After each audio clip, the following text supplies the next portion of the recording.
So I don't need paper with big fonts. I just do this, which is not working now, which means I'm screwed. That's why I should have the paper, Daphne and Christine. Good evening. On behalf of Johnnie Giles' family, specifically his wife Nellie and his son Danny, I am honored to accept this award posthumously. Quite frankly, Nellie and Danny did not want to come because they don't want to accept an award that Johnnie should be here to accept. It's too painful. So please accept their apologies for not being here, but know that the pain of losing him, especially for his family, who he loved so much, is really too much to bear. First of all, I want to say congrats to my homies from Philly, okay? A little bit about Philly. Don't underestimate Philly. Don't underestimate the Philly AAPIs, and do not underestimate these three people who helped to fight the biggest fight that was literally an uphill battle that everybody told, probably me too, told them, you are going to lose. So thank God for that. And I think that you exemplify exactly what Johnnie knew. That when we have to, we will be heard, and we will not be shut down, and we will not shut up. So congratulations to my friends from Philadelphia. So I have three areas of legacy that I want to talk about for Johnnie. The first is storytelling. And let me start with the story. My mother died in 2019, a horrendous, horrible, deep suffering death of cancer. And even on her deathbed, she was no longer able to see out of one of her eyes. She was staring at me because I had started to bite my nails. Because I was so stressed that my mother was dying. So with one eye, like a cyclops, from the hospital bed, wrapped in all of these bandages, she said, "What are you doing? Are you biting your nails?" And I said, "As a matter of fact, yes, I am." "Why? Are you nervous?" "Yes, I am nervous." She said, "Stop it."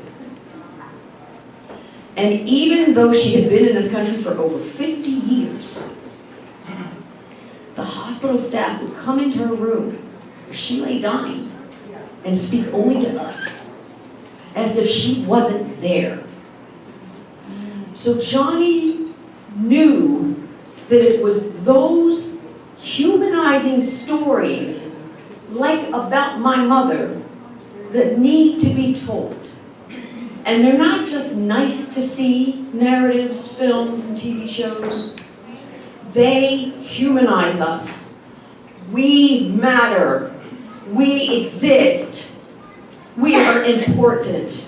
And our stories are part of the fabric of America. Johnnie worked with the Center for Asian American Media to create a partnership with Comcast that allowed those stories to be told over and over again, and they continue to invest in those stories to this day. Legacy number one. Now I can't even open my thing.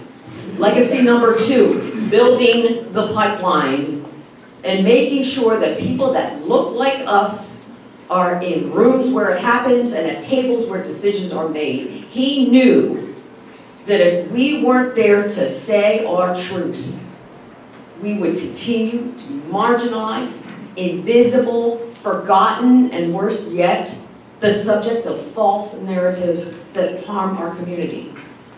Johnnie was dedicated not only to making sure that Comcast and other companies invested in our community, because we matter, you know. FYI, we're not the model minority. We're actually people in communities and cities and Chinatowns and places where real people live and contribute to the society that we live in here in America. But he worked internally at Comcast, relentlessly to make sure that our employees had a pathway to success. Because if you don't have a sponsor, and you don't have a mentor, and you don't have somebody in a room saying your name, you might as well not exist. Johnnie's legacy was about building the pipeline inside companies and outside in the community. The third, democracy. Johnnie was devoted to make sure that we were actually part of this democratic process. This beautiful process that is under attack right now, but nonetheless that is still the foundation of our country, that we not only participated, but that we were counted, that our votes mattered, that we run for office, that we actually show up in rooms where decisions are made. Johnnie's third legacy was around preserving democracy.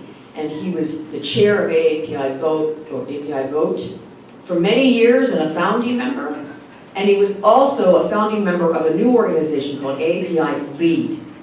Last summer, he confronted me and said, you need to be part of this organization, a new organization that he was part of. And I said, I will only do this if I get another chance to work with you, because I really missed that. He said, we'll work together for sure, but I need you to get on the board. And then he died. He died before I got on the board. So to me, his legacy is now handed to me. I wasn't willing to do the work. And Johnnie continued to make me remember that this work is important. Now, by the way, this work is hard shit. It's relentless, it's never ending, it's unpaid, it's unrecognized, and sometimes it's maligned, blocked, and rejected. But Johnnie knew he had to do it. I wanted to quit this work 1,000,000 times. And Johnnie did what Johnnie did. He laughed at me. And he said, come on now, just get it done. And we had a good laugh and we moved on. That's the third legacy. We cannot have a democracy unless we participate. And he reminded us over and over again, what are you doing to be part of this democracy, actively, to advocate for us? And then there's this fourth thing that I'm going to throw in at the very end, which is that Johnnie not only humanized our community through narratives, but he humanized us as people. There were many times when I would see my social media feed, and he was hanging out with my brother in Philadelphia, and he invited me. But still put it on social. So that I knew that I wasn't invited. He was going out with my brother, FYI. And the thing about that really struck me, besides the pain and hurt of being rejected, is that was Johnnie. Johnnie wasn't just the guy you worked with. Johnnie wasn't just the guy that led boards. Johnnie was the guy that humanized us as people, that we were cared for and loved by this very, very special person. So we can't let him down. The work is hard, the work continues, and let us continue to do what he has asked us to do.